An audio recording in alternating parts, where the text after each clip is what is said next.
Good evening, and welcome to the Marin Minor Cook Athenaeum. My name is Henrietta Toivonen, and I'm one of the Ath Fellows this year. The idea of interdisciplinarity, combining different academic disciplines and working across the boundaries of traditionally defined fields of study, enables unique approaches and novel ways of thinking into issues we do not yet understand. For example, what happens when you hybridize the fields of neuroscience, behavioral economics, and social psychology? As we will hear tonight, taking this leap has led researchers to important insights about our own neurobiology, as well as enabled these researchers to create new interpretations for modeling economic systems. Professor Paul Zak coined the term neuroeconomics to describe this field of study. He organized and is currently administering the first doctoral program in neuroeconomics. He is also the founding director of the Center for Neuroeconomics Studies and professor of economics, psychology, and management at Claremont Graduate University. In addition to this, Professor Zak serves as professor of neurology at Loma University Medical Center. He has conducted extensive research on the brain chemical oxytocin, which has been determined to be one of the key molecules for understanding morality. This research has also provided important insights for the development of treatments for various neurologic and psychiatric disorders. Professor Zak's current research applies neuroscience to improving marketing and consumer experiences and to build high-performance organizations. As always, I must remind you that audio and visual recording is strictly prohibited. Please join me in welcoming Professor Zak to the Athenaeum.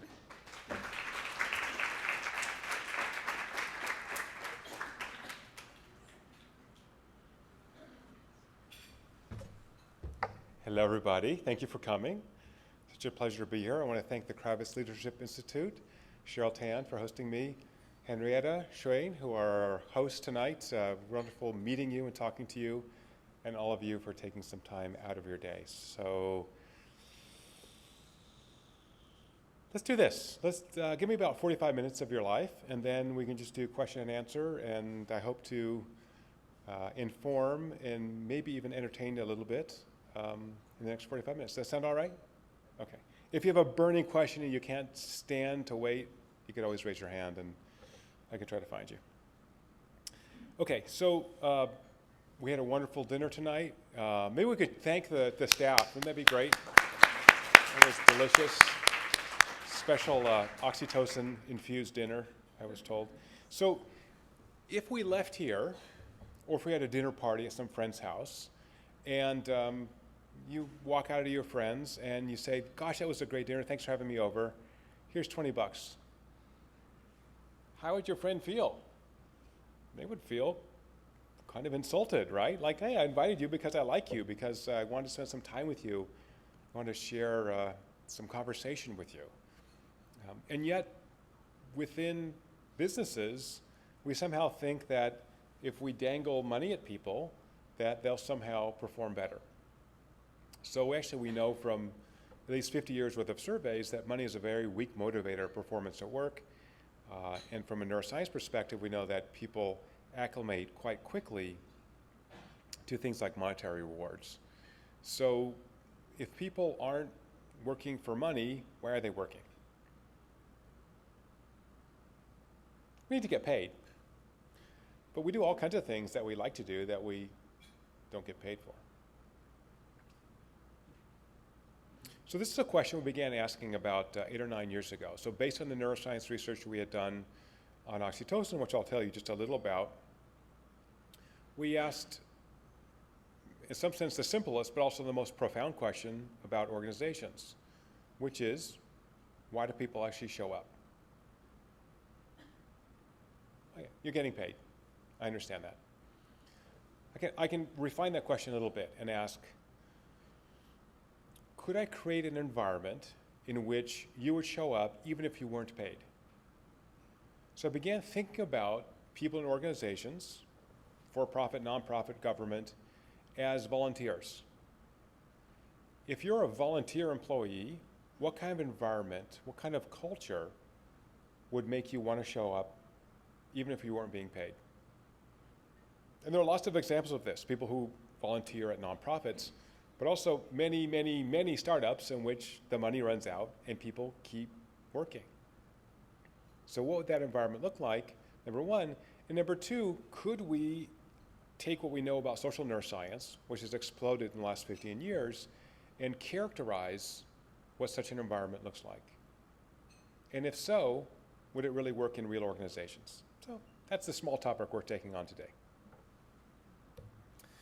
So all this grew out of work I did in the late 90s and early 2000s that characterized interpersonal trust within an economic setting. I think it was the first time trust had been formalized. I'm not going to go through this whole set of equations with you. You can download the paper if you want and read it yourself. But basically what we showed is that trust acts as an economic lubricant.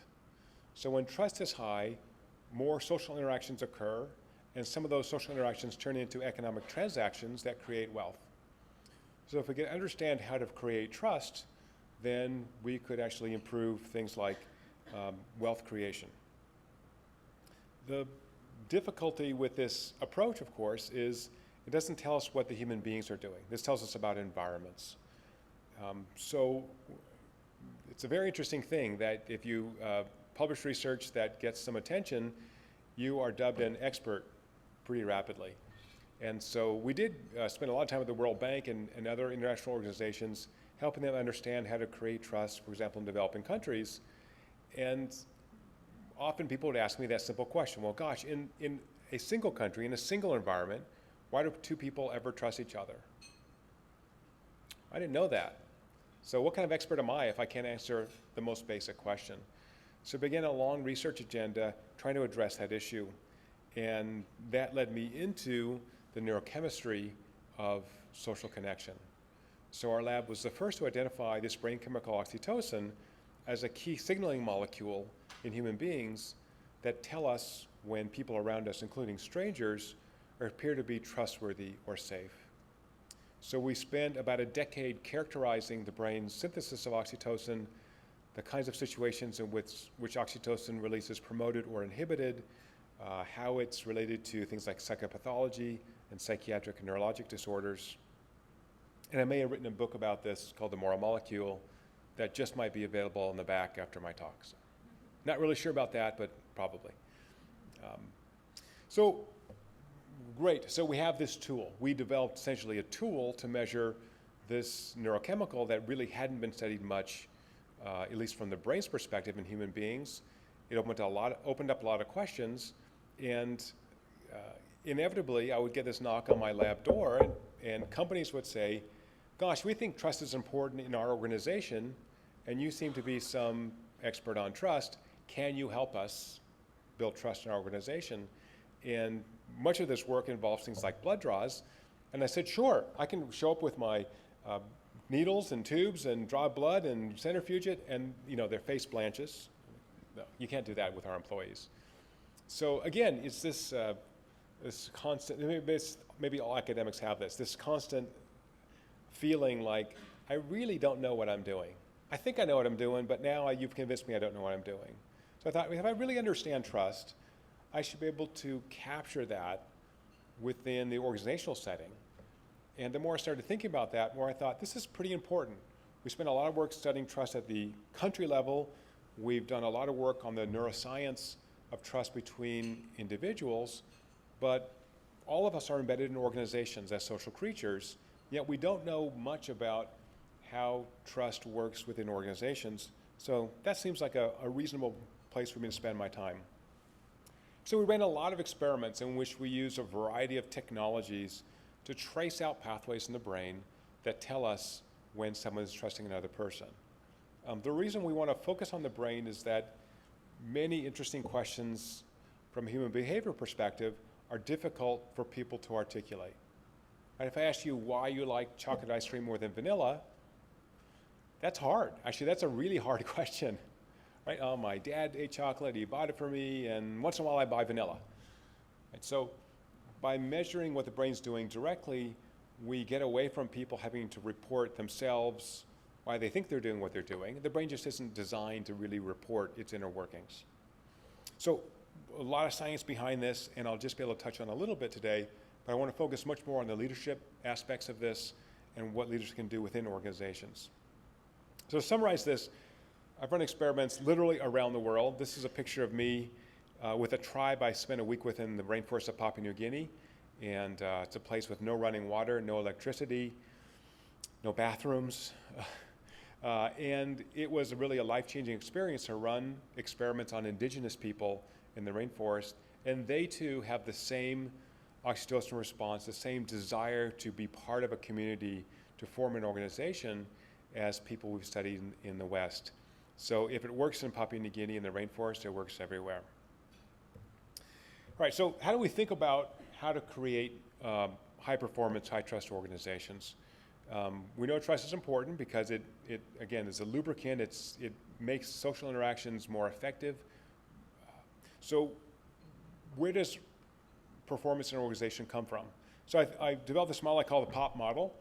It has three components. The first is people, and that's hiring the right people. Hiring the right people from a technical perspective, hiring the right people from a cultural fit perspective. There's been at least 100 books written about this. I'm not going to talk about it. Hiring the right people matters. We're going to focus on the other two components. So by organization, I mean, how do we create this culture? I spoke to an entrepreneur recently who has started 27 companies. And I said, how many times did you think about the culture? And he said, never. I thought about creating a product, finding a market, getting people to buy it, having enough capital, hiring more people. I never thought about culture. So the problem with that is that any group of people who come together will create a culture. So culture essentially is a set of explicit or implicit rules of behavior. So if you don't manage that culture will manage you. A culture will be created, and it may not be an adaptive culture, or may not be a culture that creates high performance. So let's think about how we create organizations for high performance. And lastly, we'll talk about the role of purpose. So purpose, I'll define very clearly, but it's why the organization exists. So I think those three components are components that leaders can address, they can change, and they can influence for high performance. So how do we do that?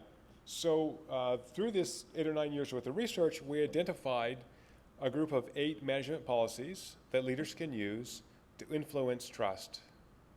And somehow those 8 classes of policies magically spell out oxytocin. I don't know how that happened. I'll define each of those in a minute and give you examples of how to use them. So as I push on those oxytocin factors, I influence trust.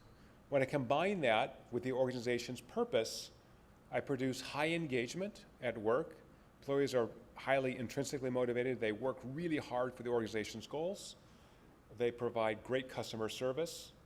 The neuroscience predicts, and you'll see the data support, that in this situation with high trust and high purpose, work will become joyful. That's a whole different ballgame than what you learn in Econ 101, in which labor provides this utility.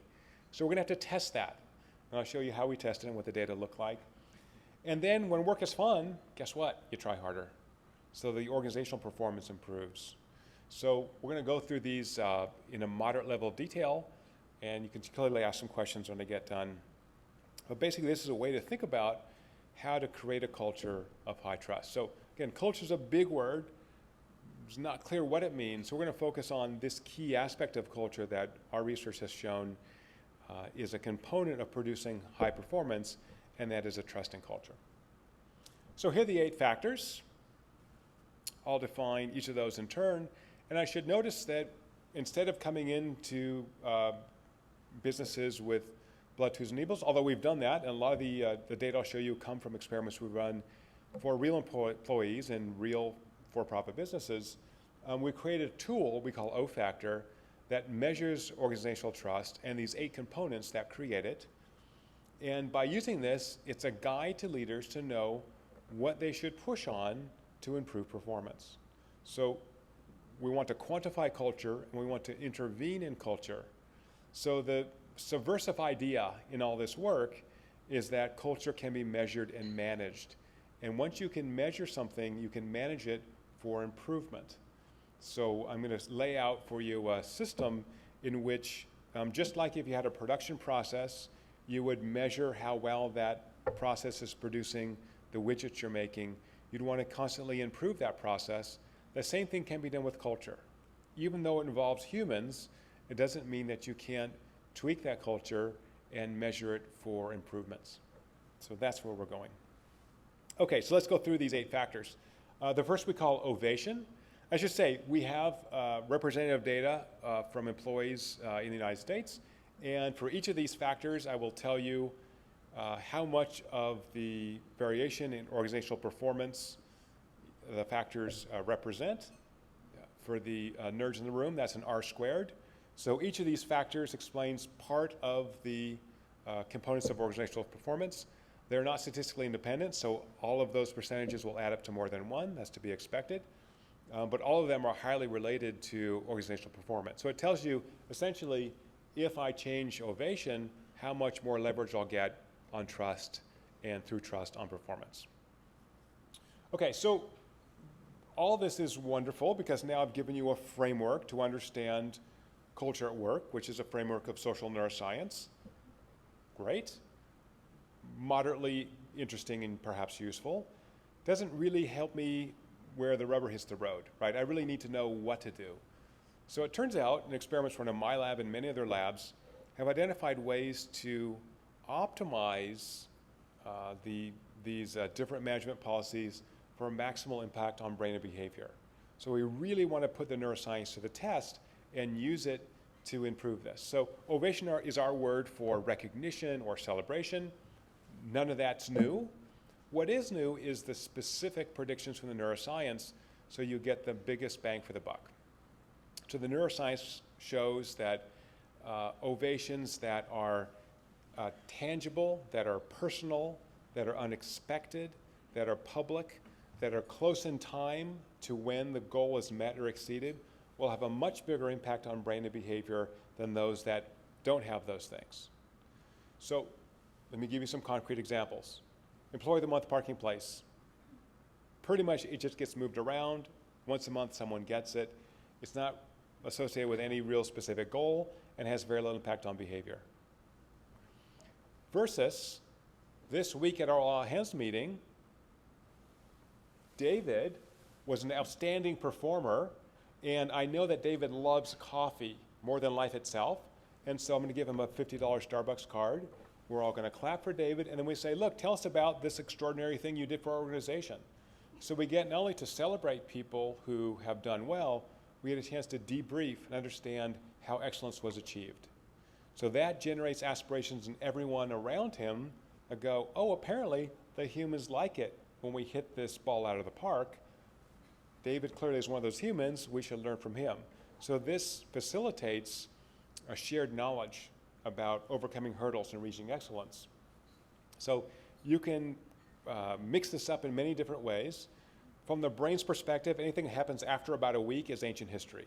So a week is about as long as you want to go before you recognize people. It could be as simple as a thank you. So Bruno was in our group this week, and the servers went down. He worked one night until midnight, saving all the data we had collected.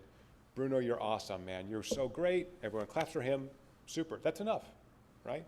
So just recognizing people at work who are doing extraordinary things is really important.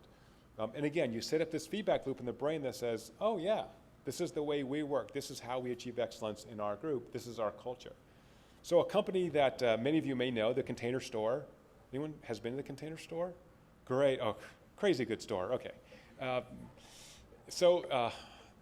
It's a very interesting store, and I helped them strengthen a program they had started a couple years ago in which they repurposed Valentine's Day into We Love Our Employees Day. So every year on Valentine's Day, they play love songs in the store. They have logs for customers to write down how much they love their employees and why. and they get a gift basket from the founders with all kinds of nice, fun, funky things, chocolates and personal care items, a funny video, and they do really weird, outstanding things. So if you ever fly into Dallas, you can see, as you land, the Container Store's roof in which they painted in 10-foot letters, "We love our employees," on the roof. Now, they spend a lot of time training their employees. They recognize that the only reason they can charge, honestly, super high prices, okay, for cool stuff for your house, but still high prices, is because the service is extraordinary. Average turnover in retail sales in the United States is about 100% a year. So every year, on average, everyone turns over in your store. At the Container Store, their turnover rate is 10%. People love working there. They're paid well, they're treated well, and one of the ways they're treated well is by being recognized for the hard work they do. Okay, the second component is called expectation. So this is designing challenges for individuals that are hard but achievable. So it turns out that the humans like to do things that are hard as long as they're not impossibly hard, right? Think of the first time, I don't know, you went snow skiing. Or more specifically, I took my 11-year-old daughter snow skiing for the first time 2 years ago at Big Bear. And what happens? Like you guys, you go on the bunny slopes, you get okay, and then you say, hey, I want to try that intermediate slope. And by that time, it's 2 o'clock, it's icy, and she fell a couple times, and her knuckles are bleeding from the ice, and she's crying, and she wants to go home. And I said, because I'm a loving father, I said, no, you can't go home. You have to do that run one more time. No, I don't want to do it. I'm like, one more time, I'll take you home. And you know what happened? She nailed it. It was so much fun. She was glowing. We spent 2 more hours there, and now she loves to ski because it was a hard but achievable goal. So work can be the same thing.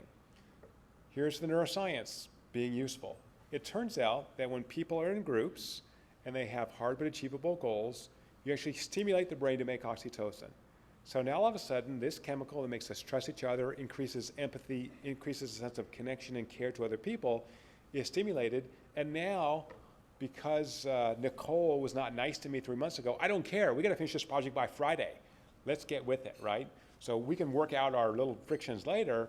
We've actually got to get to work and solve this thing. So it's a great way to focus the brain, get rid of distractions. No more shopping online at work. You got to finish this project. Friday's the deadline. So this is a picture of me the first time I went tandem skydiving. I've done a lot of experiments on myself because there's just some things you can't do with other people. And if you've ever done this, you're scared out of your mind the first time. And I've taken my blood skydiving 4 times now, and every time it's more fun. And every time my stress hormones go down and my oxytocin goes up. So this is my skydive instructor, Andy. Kind of have a bromance with him now, basically. But he's awesome, right? I've been in an extreme situation with him a bunch of times, and it's just turned out great. So we did this for TV a couple of times. It was super fun. Okay, so because I have a fear of heights, and now I don't.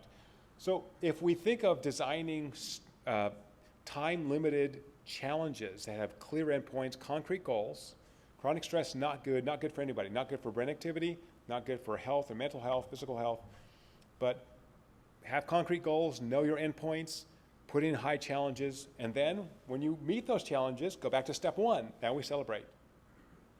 And again, the neuroscience is very clear that I want to put you under challenge, but then give you a refractory period, give you a rest period.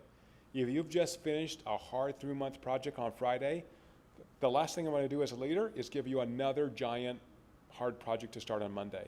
What I want to do is give you a couple, first of all, on Monday, take your team out to Disneyland and go celebrate. You guys just nailed this hard project, take a little time off, and then work a couple of 6 or 7 hour days, get caught up in email, get enough sleep, see your family.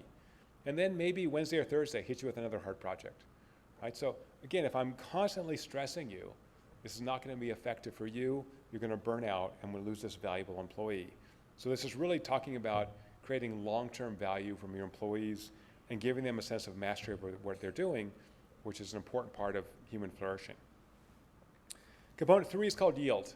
So there's this old hangover from the 20th century that leaders should break down projects into teeny little parts and manage each one of those parts and tell you how you do everything.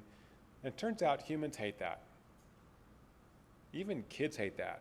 When you guys were kids, right, your parents told you every little thing to do, and you're like, ugh, I got it, Mom, I understand. So yield is actually allowing processes to be completed or projects to be completed using different processes. So when you do that, you're going to get some mistakes, but you're also going to get more innovation. So if I tell you how to do a process, a project using the same process every time, you're a robot, and if that project is slightly different than the time before, you don't know what to do because you're a robot. This way we say, look, you're smart, you're trained, you guys execute this way you think you see fit. Now, when I get back to setting clear goals, expectation, and when I debrief you in ovation, I want to know how you did this project. I want to share that information broadly. As a leader, you've got to have risk mitigation mechanisms. I don't want catastrophic errors, right? So I want to check in with you at a minimum once a week, better daily. I love the 10-minute stand-up huddle. So let's just meet for 10 minutes. How's your project going? Everything good? Everyone's working? You guys are making progress? Do you need something from me? Can I help you? Do you have a sticking point? Do you have enough resources? Great. You guys are in good shape? Perfect. Let me know if you get stuck, right? So that's all you need. So again, I want to have innovation. If I'm going to have innovation, I got to accept some mistakes. Does this really work in practice? We recently worked with, I'll just suppress the name, recently worked with a local hospital and implemented many of these factors, including yield, with the clinical staff. And at first, the hospital administration said, we can never have mistakes here. I said, okay, great, but you do have mistakes. You're aware of that. No one's perfect. And number one, what you want to do is have positive deviations. You want to actually improve what you're doing. So you want to have an opportunity for a small mistake. Again, I don't want to kill anybody. I don't want to make anybody worse off, but particularly in this case, the nurses and the medical technicians, let those folks decide how they implement this, because they have all this on-the-ground knowledge. Then once you have that, you've got to capture that knowledge and share it broadly, right? So the nurses of this hospital changed the steps in some procedures that they were doing, and they were much more efficient. They saved time, the patients were happier, and medical outcomes were unchanged. So this is a positive innovation.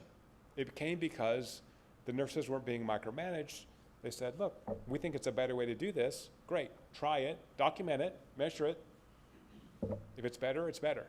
Keep doing it. If it's not, don't do that again, right? If it's a negative deviation, stop doing it.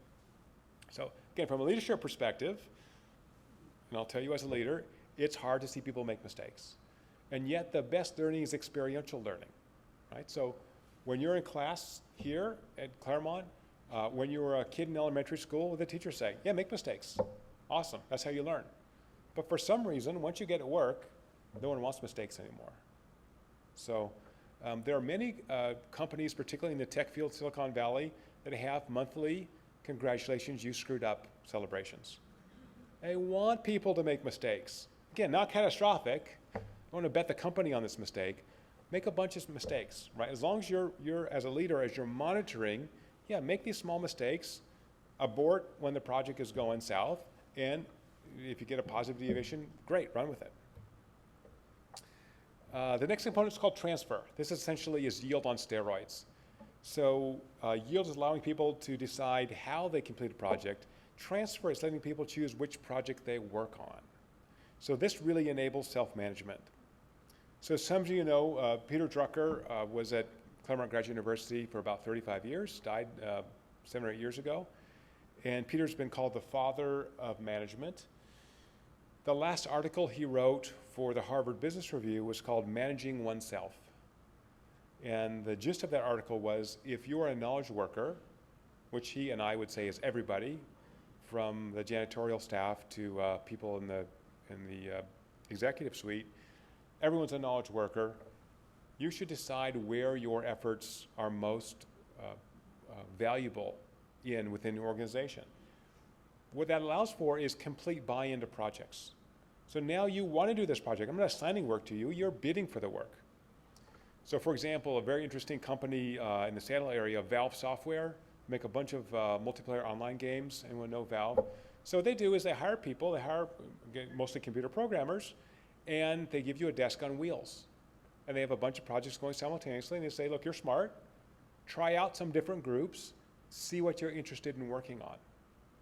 Wow, what you're interested in working on. Now, when the project's over, the group is asked to evaluate the people in the group for their productivity. Want to know if you're actually making a contribution. But this is a whole different ballgame. So Valve is privately held, extraordinarily successful and profitable, and they hire the right people. Google started doing this recently. Google used to have a very long list, 40-some questions, evaluating people every quarter. Now they use 3 questions. Right? So if you're using the system I've designed so far, I'm giving you feedback, clear goals, clear expectations, celebrating wins, you can figure out where to allocate your time, where, when, and how. So I like to call this work-life integration. I don't think there's a balance, there's integration. Maybe Shui works best from 3 in the morning until 10 in the morning. As long as he's getting his work done and his team's making progress, why do I care if he works at 3 in the morning? He's an adult, we know that. It's the way he is. Let him do that. I love coffee shops. I work in my office or my lab, not seeing any humans for a while, I want to go to Starbucks. Does it matter? I was getting my work done. Okay. So if you look at findings in psychology, particularly positive psychology, you find that a sense of autonomy is really important to long-term health, mental and physical health.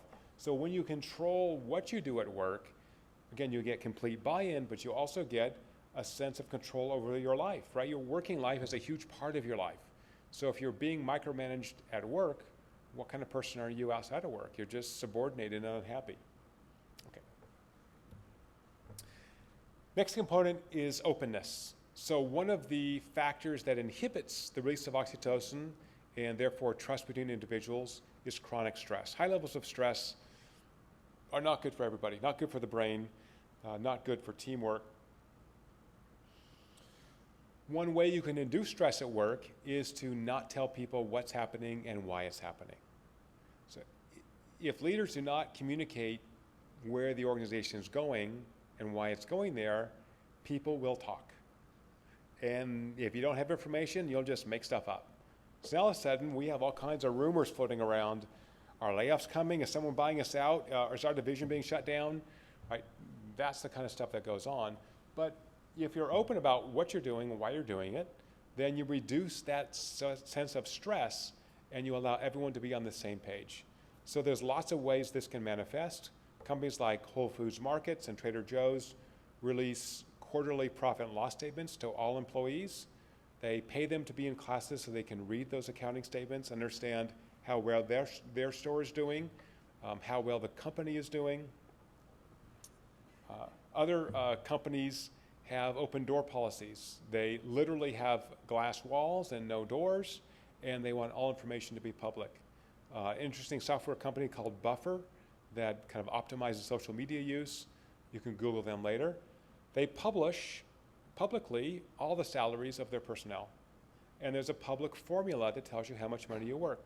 There are basically 3 levels of salary, and there's a little salary bump for living in New York City, which is more expensive, living here and there.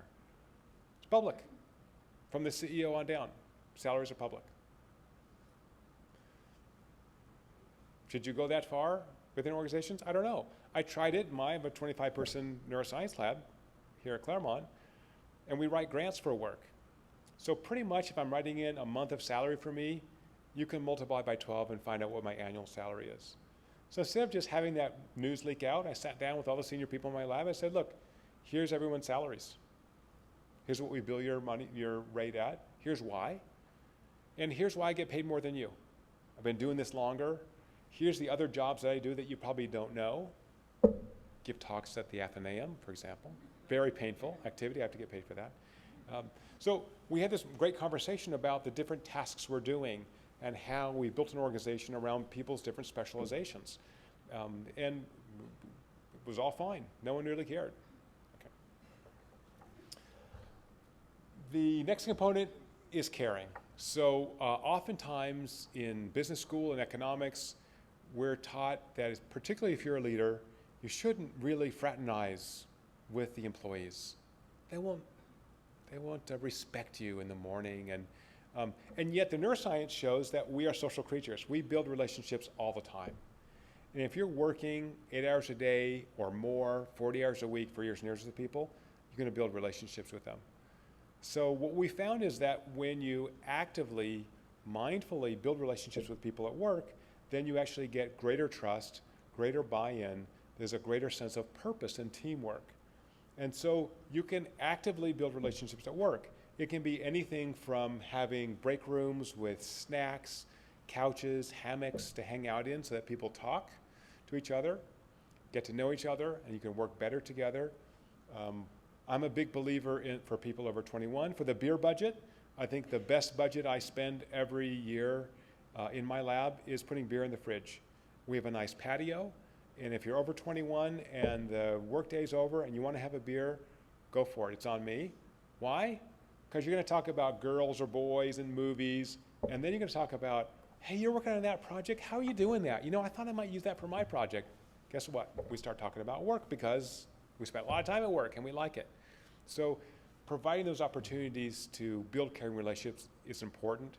An easy way that I found to do this is to articulate the emotions you see in other people. So instead of saying to Henrietta, hi, how are you this morning? Great, how are you? Boom. I can say, hi, you look happy, sad, tired, depressed, joyful. And then we have a much different conversation. Say, oh, you're so tired today. What happened? Oh, my puppy's super sick. I was at the vet all night. I've only slept for about an hour. I say, well, do you need to be here today? Can someone else cover your shift, whatever you're doing? How about coming in at noon? Go home and get some rest, right? So we can have that conversation, which is really putting the human being ahead of the human resource, right? So in that case, do you feel cared about? Do you feel like I recognize you as a human? Sure. Do you feel like this is a place you want to keep showing up as a volunteer employee? Probably, yeah. So as a concrete example of that, I have a woman in my lab, Beth, who's a graduate student, so she's been in my lab for 6 years. And one day she walked in and she was walking on air. I don't know why. I said, gosh, what happened to you? Did you like fall in love? I mean, something happened to you because you look great. And she said, you know what? I started running about 6 months ago. I've lost 15 pounds. I'm gonna run my first 10K next week and I couldn't be happier. I feel so great. I said, well, you look great. You just look like the happiest, most satisfied person on the planet. And she has now told me many times how much it meant to her that I just recognized for 60 seconds that she was having a great day. So she's a human. She's not a human resource. Recognize that humanity. Okay, we're almost through the list. I's for invest. So an important part of our happiness comes from a sense of mastery and growth. And so in organizations, a lot of times we focus that narrowly on professional growth. So are you developing as a manager? Do you have more information? But in fact, if you're using this neuroscience-informed system, things like the annual review can be dispensed with. So if I'm giving you concrete goals, if I'm working with you, if I'm coaching you, helping you be successful, then the backward-looking review, talking about the last year of your work, is just a chronic stretcher for everybody. So if you're a whole person at work, then we can talk about whole person growth. So I developed this thing I called the whole person review, which is an annual forward-looking review, where we sit down and talk about, are you growing professionally? Are you growing personally? And are you growing spiritually? And the last means whatever it means to you. Outside of work and family, do you have time for other stuff? Are you volunteering at your kid's school? Are you mountain climbing? Are you skiing? I want to make sure you have time for that, because if any of those three components of your life is not satisfying to you, you're not going to be a good employee, right? It's going to drag you down.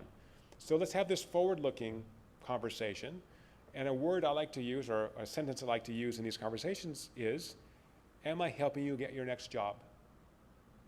That's pretty provocative, right? I hired you, I trained you. Where do you want to be in the next couple of years? Maybe your next job's with us, maybe your next job's not with us.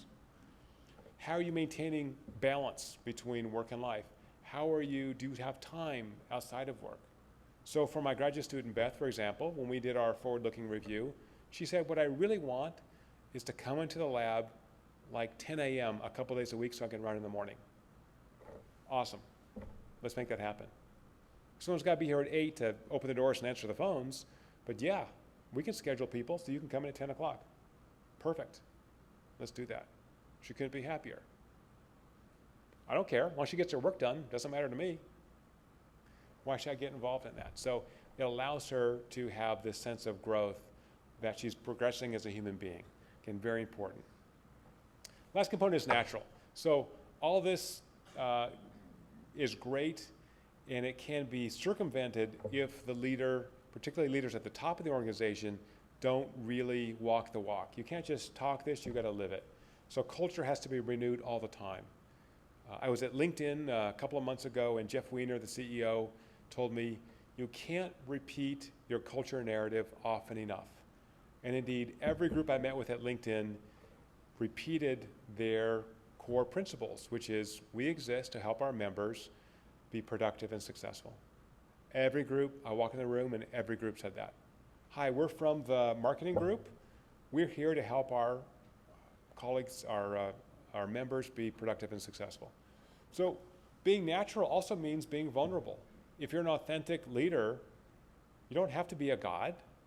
You can ask for help. These are volunteer employees. And in fact, there's interesting research in psychology suggesting that leaders who are viewed as competent but also make mistakes are more trusted than leaders who are seen as perfect. That's called the pratfall effect. A classic example is when John F. Kennedy was president. As you know, early in his presidency, he approved the Bay of Pigs invasion of Cuba, which went south fast. And after that fiasco and a number of deaths, he went on TV and he said, I've been president for 6 months. I approve this invasion of Cuba. We thought it would be a good thing. We thought it would liberate Cuba from the Castros. In retrospect, it was a bad idea. I take responsibility. And I'm hoping with your help and the help of all of my advisors to be a better president. And guess what? His approval ratings went up. Wasn't catastrophic. Wasn't good, but it wasn't catastrophic. Right? So it's owning that. So a great example is Southwest Airlines. A lot of you guys have flown on this. It's a fun and funky group of people. The founder, Herb Kelleher, would go on airplanes and hand out drinks, wear funny hats. He'd move luggage. He was on the front lines. And he was the first to say, I don't know everything about airplanes. I don't know how to fly an airplane. But what I can do is organize people.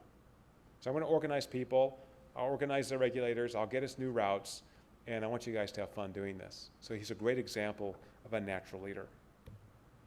Okay, so when we test these 8 components that are controllable by leaders and assess their impact on organizational trust, we see that as a group, they explain all the variation in organizational trust. So in other words, there aren't other factors that we've missed that affect trust within an organization. So once I have this high trust organization, then I have the opportunity to create an environment where employees are highly intrinsically motivated, they're challenged, they're valued, they're recognized, and that reflects in higher quality customer service. That's really building performance from the inside out. So as I mentioned earlier, this interesting implication from the neuroscience is that when you have high trust of your colleagues and you have this great sense of purpose, then you'll experience joy at work.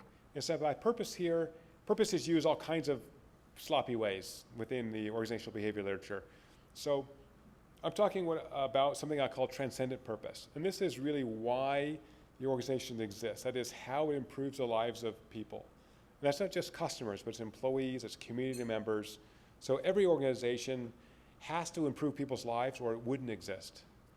So recognizing that transcendent purpose actually influences the release of oxytocin or stimulates the release of oxytocin, we've shown in experiments, and therefore reinforces this trust we have with our colleagues. So that can be effectively communicated as a narrative. It can be a narrative told at human scale about how our organization improves lives, and that narrative is highly motivating. This picture is of Monkey Row in Zappos. Zappos, the online shoe and clothing seller. This is Tony Hsieh's desk, the founder. It's in the pit with everybody else's desk. You can see him anytime when you're at Zappos. My organizational class actually is going to Zappos on Friday to take this tour and meet with some of the Zappos employees. Super fun to see a great culture. And it's fun, it's funky, it's weird, it's individual, and it's a great place to work. So they have a very clear purpose statement, which is delivering happiness to their customers. Super easy, it's clear. So it tells you what you should be doing and what you shouldn't be doing. If you're starting a new program that doesn't deliver happiness to your customers, you shouldn't be doing it. Super clear. So one way we've worked with organizations is to have them assess joy at work as an indicator of how well their culture is working. So if you ask them, like on an average day, 1 to 7, how much do you enjoy being at work?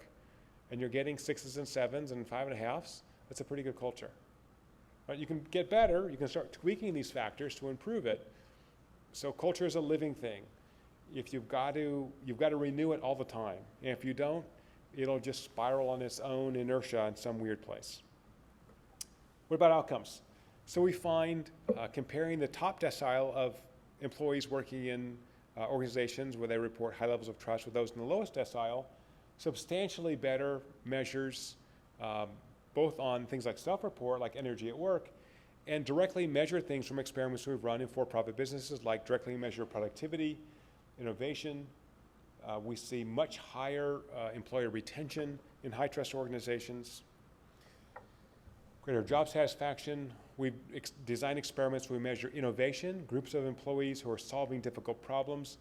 Those who report high levels of trust innovate at a higher rate, substantially fewer sick days, and really interestingly, people who work in high-trust organizations are more satisfied with their lives outside of work. So they're better parents, better spouses, better citizens, because their souls aren't being sucked out of working in this terrible low-trust environment. And in fact, if you look at the Fortune companies, best companies to work for, you find these companies treat their employees really well, and they have substantially higher stock returns based on research out of the Wharton School. So they're working better at every level. So this is really human-centered management. It's putting the human being first. And as leaders, we need to recognize that these creatures around us at work are volunteers and they're fully human. So here's how you set up a system to continuously improve your culture. You identify an objective that's weak. Maybe it's employee turnover. Maybe it's innovation. And you say, look, here's the change we want to make to try to affect that. Here's how we're going to measure it. Here's the period in which we're going to try this management experiment. An experiment is a wonderful word because it means if it didn't work, hey, it's just an experiment. As long as you as the leader communicate that clearly, hey, we're going to try this. Might work, might not. We talked to this crazy academic guy at Claremont, he thinks it's going to work, or he read a book, or he had some idea. We're just going to try it. If it works, awesome, we'll stick with it. If it doesn't, just go back to the status quo. So again, just like you wouldn't let a production line run without constantly monitoring and try to improve quality, you shouldn't let culture run on its own steam. You should actively measure and manage it for high performance. Okay, book outside if you want to learn more, particularly about oxytocin. Lots of free stuff to read at our website, ofactor.com, and tweet at me or to me or accept my own tweets. And other than that, I'd be loved to take some questions. So thank you so much for listening, for coming tonight. It was a pleasure to be here. I'm afraid I put you all to sleep, so some really provocative and hard questions, please. We now have time for questions. If you have one, please raise your hand and wait for Henrietta or I to come to you with a microphone. As always, priority for questions will go to students. I'll start with a question. A lot of these changes that you suggest are more easily implemented at the very top levels of management. And I was wondering, when we start out in our careers at lower or maybe middle tiers of management, how can we be the ones implementing or driving these widespread cultural changes in our organizations? That's a great question. In fact, if you look at millennials, Gen Xers, there's much more demand to work in an organization that has a real purpose, that's impacting people's lives. There's a coming labor shortage. There's a war for talent. And organizations are beginning to understand that to get the best people, you've got to create a great culture where they want to be there. Google's a great example of that. So I think part of this is just carving out the space that you want, right? It's saying, look, I work great at 3 in the morning, or I work great from Starbucks. I work great on airplanes. I personally work great on airplanes. I just haven't seen an airplane I don't want to get on. So yeah, I always tell my students, like, send me a lot of work, because I got a couple of 6-hour plane rides across the country and back. Perfect work time for me. I dig it. So that's when I kind of back up all my thoughtful writing work. So I think it's part of it is asking for it.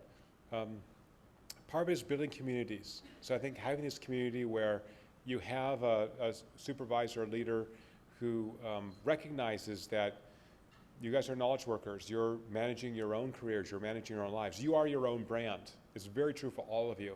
You're your own brand. You have a special set of skills. You can deploy those skills for lots of different organizations, and maybe you will. Maybe you'll be a freelancer and work for 10 different companies at the same time. And I think the third is being really clear about what kind of career path you want. So many of the companies I've worked with personally are in distress. And they're distressed because they didn't keep their eye on the ball. There's lots of balls to keep your eye on, but they didn't keep their eye on the culture ball and think about how the kind of systems we have in place are reflective of a bygone era and don't really reflect the way people work today. So working today is wireless, it's couches, it's having a snack room and power bars, it's having a volleyball court, right? So all that stuff is really useful. I was at Zappos a couple of months ago, a long set of meetings, and we're in a coffee area in Zappos, and there's a ping pong table, and I love ping pong.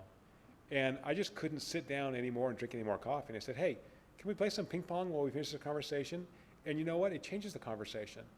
Ideas flow easier. You're kind of moving around. Your brain unhooks a little bit from like thinking about what you're going to say next after the guy talks to, I got to hit this ball. So it wasn't, we weren't playing championship level ping pong, but it really changes the way people work. So exercise, very important for innovation. Movement, very important. You're in the Navy.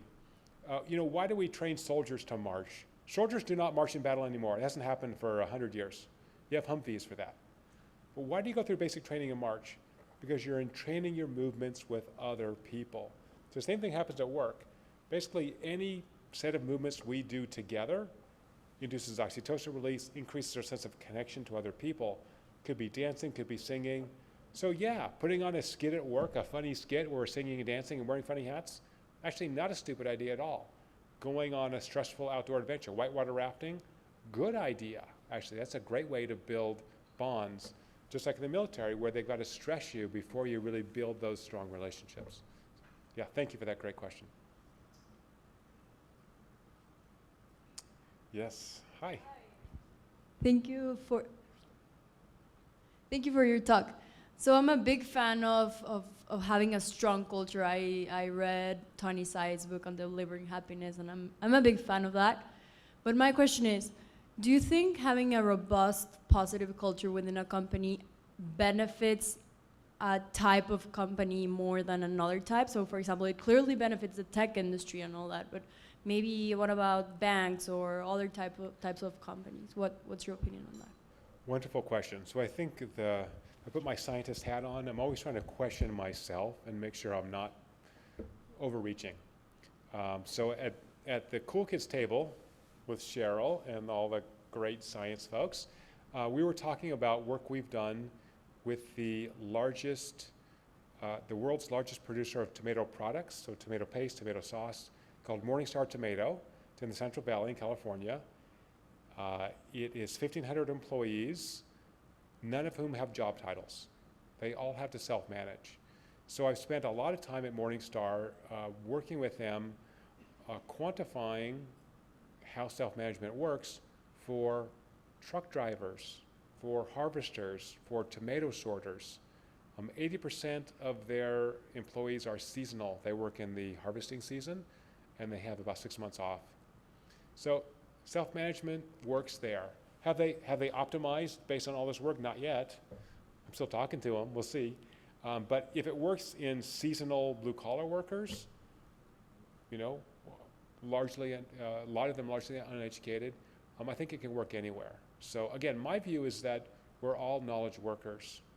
So the hospital I mentioned to you earlier did a number of really innovative things that I was not involved in, but here's an example of one of those. One of them was empowering the cleaning staff to be infection control agents. So as you know, many patients in hospitals get sicker or die from hospital-acquired infections. How do you stop that? You need really great cleaning crew. And so they talked to them and they said, look, we're here to heal. We're here to improve lives. And you guys are the first line of defense. If you don't do your job, people die. And so we want to empower you to be part of the clinical team, right? If you see something and it's not your time to clean, take charge of it. You can manage yourselves. You decide how you do your cleaning rounds. You decide when you want to do it. If we have an emergency, we'll call you. Some blood spills on the floor, great, you're going to know about it. But otherwise, we want you guys to try to optimize the system because you're part of the clinical staff. Change the whole view of the janitorial staff for the positive. I mean, it was just amazing. And hospital-acquired infections went down. I think it worked for everybody because this is the way brains work and brains in groups.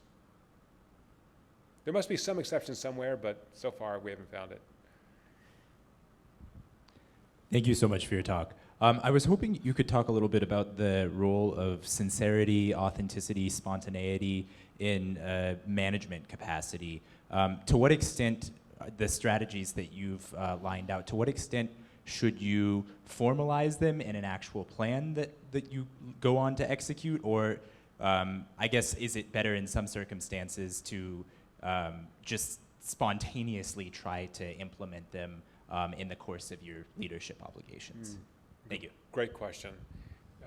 Probably a little of both, but much more on the planning level. So one of Peter Drucker's great innovations was something called planning by objectives. So really clarifying objectives, being clear how you measure those objectives, being clear on what the milestones are to them. So I'm a big believer in having a system. It's easy to get confused to know what path you're on if you haven't identified where you're going. Having said that, you always want to have pivots, right? So I think within this, particularly in the yield and transfer components, where I'm empowering individuals to make decisions, you're allowing for some mistakes, but there are so many things that leaders take charge of that they don't need to. So the founder of Morningstar Tomato told me that he had this idea for self-management at his company, when it was a smaller company, first of all, but he was writing checks for equipment they'd already purchased. He's thinking, like, it's not a good use of my time. Someone decided they needed this. Why am I writing the check? They can write the check. I mean, so at Morningstar Tomato, they're not employees, they're colleagues, so the language matters a lot. Maybe this gets to Shui's question as well. Language is very important. So I don't like the word employee anymore. I don't like talent. I like colleague or teammate, right? We're all in this together, right? Which means as a leader, I got to take some shifts from the worst stuff that's got to be done here. So cleaning toilets, I want to take a shift cleaning toilets, honestly. Right? Because I'm not willing to do it. Why should anybody else do the hard work? And then empower individuals. So at Morningstar Tomato, anyone can spend up to $1,500 without permission. You need that tool, you need that machine, just buy it. Now, your unit's going to have a profit and loss statement at the end of the year. And we're going to talk about, hey, you guys spent $40,000 in equipment, right? So what you generally do is talk to people in your work group and say, hey, I really need this arc welder. Do we have one somewhere here that I can use? Oh yeah, we got one in the shed. Okay, great, we're set, right? So what Morningstar Tomato has done is tie bonuses to performance of your unit and performance of the entire company. So we all essentially act as owners. So once I empower you to be in charge of your own life, I also want to empower you to be an owner of the corporation, which means I should give you a share of the profits as well. Yeah, I think that was a halfway answer, but I'm cognizant that we're running a little late on time. So Michael, if you want to chat afterwards, happy to do it. Yes. Hi, my name is Emily. Thank you so much for that talk. My question is, from a more cynical perspective, it would seem unstrategic for me to, I guess, hire a new employee and give them autonomy right off the bat, right? And because I don't necessarily know this person, and even though they've been vetted, I've never seen them work. And so do you find that this type of self-management or this autonomy that you give an employee comes with time and trust, or would you provide it kind of taking a leap of faith at first, and then if you find that, that system's not working out, then kind of pull back on the reins? I knew you were the cynic. I could tell as soon as you stood up. There's an old Russian saying, trust but verify. So what you want to do is train people extensively, and then delegate generously. So I want to really give you the tools to be successful. I want to be there so that you have a mentor, you have someone to guide you, you have clear goals, and you're getting constant feedback. So it's much more of a coaching or a servant leader model, but it can start easily. So a number of organizations, for example, you come in, you get a Dell computer on your desk. Why? Because we always buy Dell. Why don't you say, look, you got a budget for $2,000, buy whatever computer you want. Honestly, at this stage in life, the IT guys can network all those things together, it doesn't matter. So just letting you have control over that little bit of the first thing you do at work is a wonderful way to say, look, we know everyone works differently. We love that. We want diversity here. Diversity on every level, diversity of the way brains work, diversity in background. And so just giving people more control of their life, I think, are very straightforward ways to empower you to really own what you're doing and to be your own brand. And by the way, the question on, what's the next job you want to get? I love it when people who work for me go work somewhere else and someone else trains them on other stuff, and then now I've got an ally at another company that I can work with. Or I got a person I can hire back, and they got a bunch of skills I didn't pay them to get. So the world's getting smaller and smaller. Who's my Brazilian friend from, where'd she go from, who's in Japan? Did she leave? There she is, I forgot your name. Clarissa, yeah. So Clarissa and I both happened to be in Japan at the same time a couple of weeks ago. Not together, I mean, we just happened to be in Japan with our families. And that's how small the world is, right? She just joined my lab. She mentioned she's going to Japan. The same week I'm going with my daughter. We all see each other. So why not have the person, as happened to me many times, I fire someone and they take me to lunch. Why? Because I've worked with them. It's not a good fit for the job. They're not pathological. This is not the right job for them.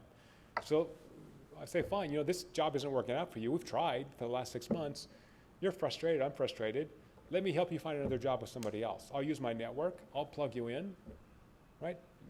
If you're pathological, I can just fire you and say, goodbye, I don't have to see you again. But everybody else, usually it's a bad fit, bad time. We expanded too fast, we can't keep you on. Why don't we be friends? I think that was a song, a pop song from the 70s. Okay, one or two more quick ones, yeah. Okay. Whoa, sorry. I'm Nova. That was a very interesting talk. I had a question. So in my Foundations of Neuroscience class, we talked about source localization and the dangers of trying to localize things in the brain to specific emotions. Oh, God bless your professor. He or she is the smartest person. That's exactly right. I was wondering, how did you isolate oxytocin as the chemical or compound specific to, as you stated, the moral molecule? Mm-hmm. And how did you quantify trust in making these causal links between that and the science behind it? Yeah, so I'm going to translate that beautiful science question into normal human language, which is there's not a one-to-one mapping from any activity in the brain to a behavior. The brain's this complex parallel system that has lots of feedback loops. So the reason we could isolate oxytocin is because it hadn't been studied. So it was just open territory. So we spent a good 10 years studying everything from healthy adults to psychiatric and neurologic patients to criminal psychopaths to people in Papua New Guinea. So we ran basically, about $2.5 million worth of experiments funded by your tax money and private foundations, and just ran every experiment we could to see how far we could understand this system.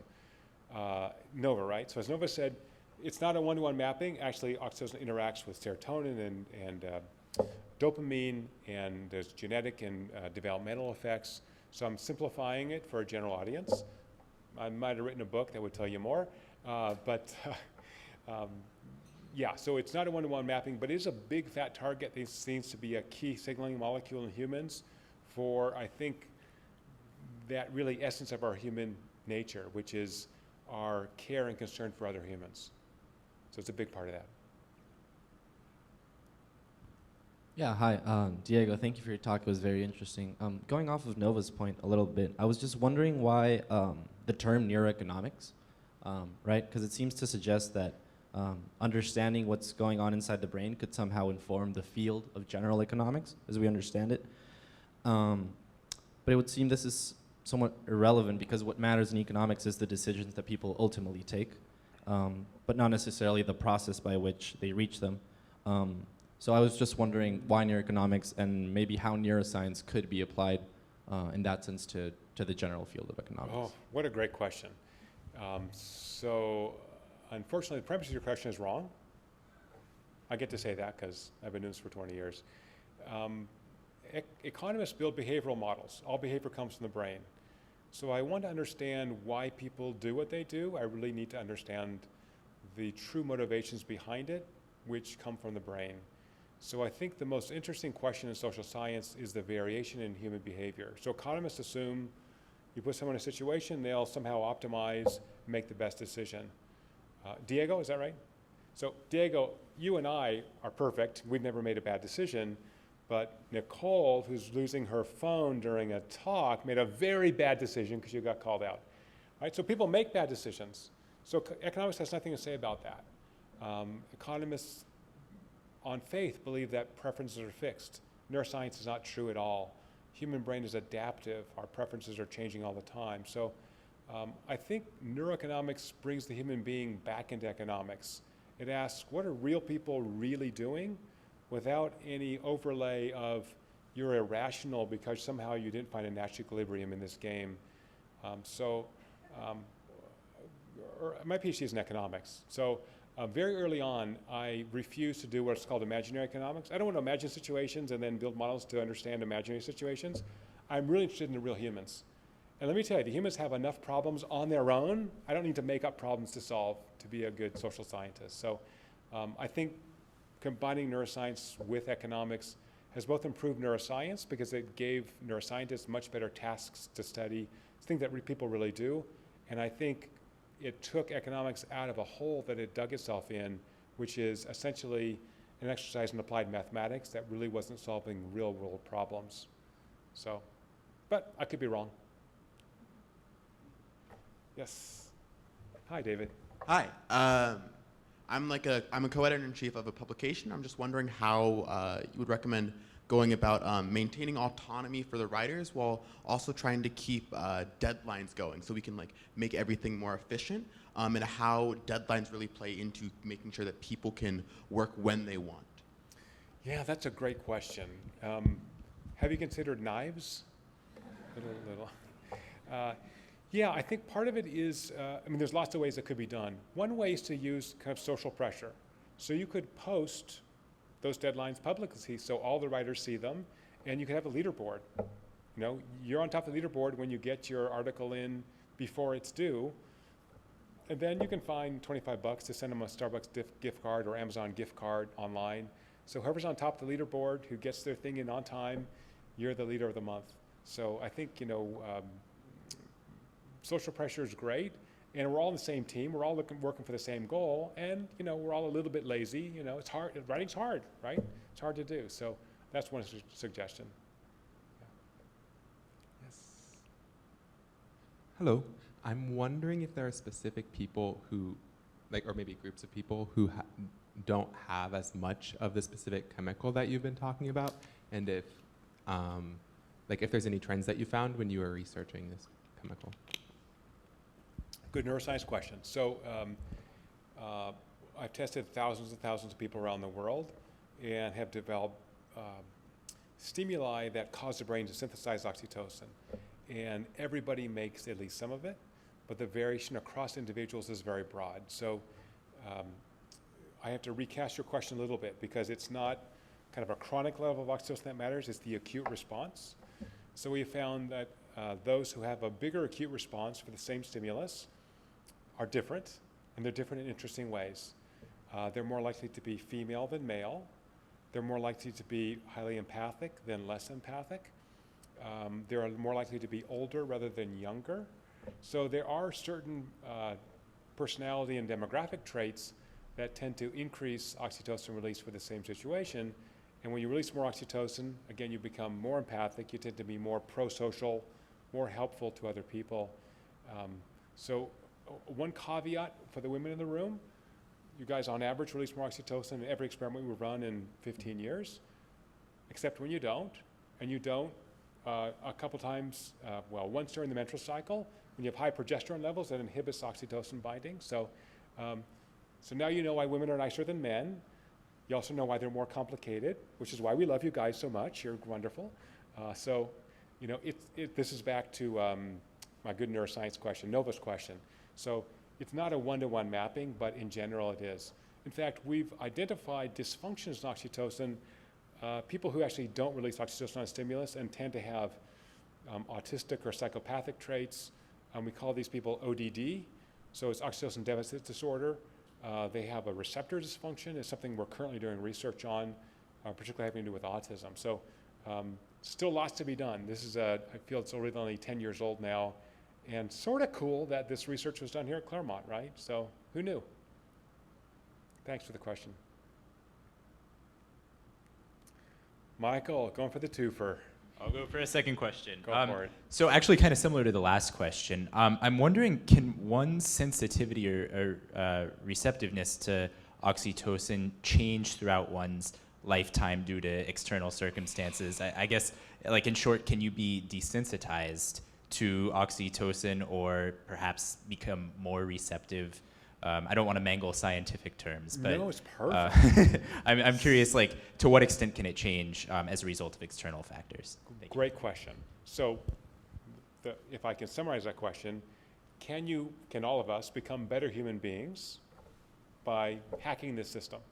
So the answer is yes. So almost all brain systems are what we call plastic. They're dynamic, they're learning. And the more you utilize these systems, the more you bias your brain to using them. So for example, most of the people I met here, I gave them a hug. We showed them that touch releases oxytocin. By personality, I tend to be an introvert and a thinker, not a very feeling person. So I've worked very hard to become more empathic, warmer. And so one thing is I hug everybody. One thing I do is I focus on people's emotions. And so for myself, I've found that I can actually become much more warm and engaging. I was mentioning someone earlier, I recently turned 50. I had 4 surprise birthday parties. So I think I've done a pretty good job at building social groups. I've realized this is important. So whoever gets 4 birthday parties, right? It was awesome. Okay, so anyway, it's a very dynamic system. So you can mindfully think about focusing more on people's emotions. Now there's downsides. We've done a lot of work on persuasive communications. Part of that is motivating people to action. We talked about that over cheese earlier. As you become more empathic, you also absorb more of the emotions of people around you, which can be difficult. So, for example, I have a 16-year-old daughter, asked me to take her to see Fault in Her Stars recently, this movie that came out last year. I saw the commercial, it looks totally sad, and I said, I can take you and your friends, but you know I can't sit in the theater with you, because I'm now an unmitigated movie crier. Where before, I look at movies like, if things aren't blowing up, I didn't really care. But now, like the boy gets the girl and I'm, okay. So anyway, there's some downsides. But in general, I think we can become better social creatures by really embracing our social nature and working on this system. So if it worked for me, I'm a big stupid jock, it can work for you.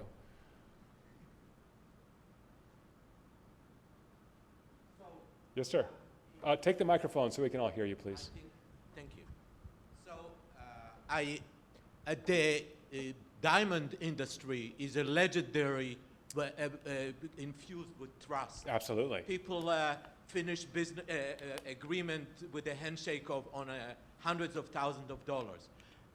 Would you speculate that there is a lot of oxytocin in this business? Or as we know, that there is ethnicity, there is commonality of ethnicity, similar in the network of the Chinese diaspora, that they are very trusting between them. And so I'm interested in your take on this. Yeah, what a wonderful question. So the diamond industry, particularly in New York City, although in some other places as well, Amsterdam, heavily run by Jews. And so there's a social group effect. As you know this. Are you Israeli, sir? Yes. Yeah, wonderful accent, beautiful. And so so what happens is you hand over this bag of jewels, they don't inspect them, and they hand you a bag of money.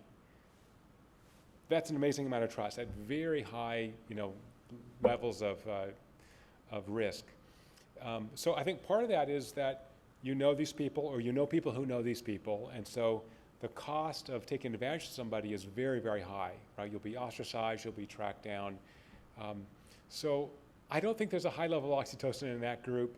I think it's much more that the constraints that motivate fair dealing are so high that the cost of defecting is too high. So as Nova said, we don't have to have oxytocin in everything. And here's an example, and then I'll go in the back and sign some books. I remember talking to a gentleman in Century City who ran, let me suppress the name, a well-known brokerage company who handles high net worth clients. And I said, what's the biggest problem in your organization? And he said, every once in a while, I get a broker who, for whatever reason, has this phenomenal year, his portfolio goes to the roof, and he gets a $5 million bonus. And so what's he do? He buys a Ferrari, it's bright red, he gets some new clothes and gold chains, and he's unmanageable. And I didn't know what to do. And I said, well, normally I would want to trust people, cooperate, but say in this case, this guy just got the world's best testosterone boost. And we've shown in experiments that testosterone, which inhibits oxytocin release, makes people more selfish, more self-absorbed. Testosterone says you're a little god. Everyone should want to be like you. Everyone should want to mate with you. It's all about you.